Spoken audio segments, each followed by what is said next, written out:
We are here today just to welcome the right people, like our brothers and sisters, and then we understand our sacrifice they are doing for coming here today. And then just to hush you God in a beautiful song, but I ask you to pray for my English school, because we have a wonderful English school here where all students speak English very well. And now I would like my dear students welcome the white people like our brothers and sisters together.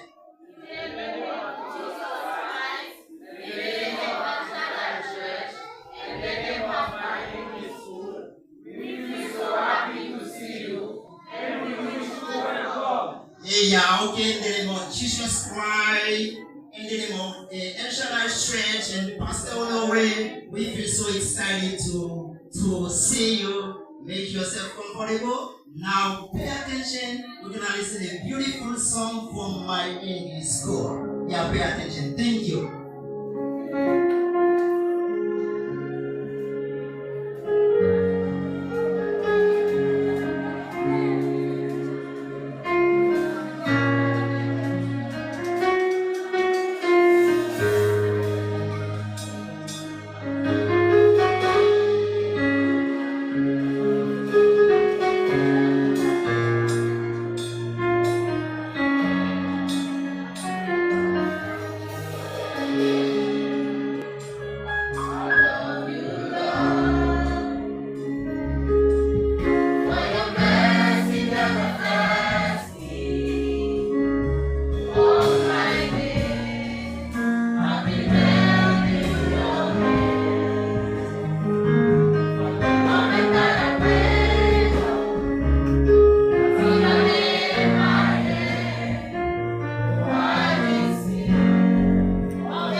Good.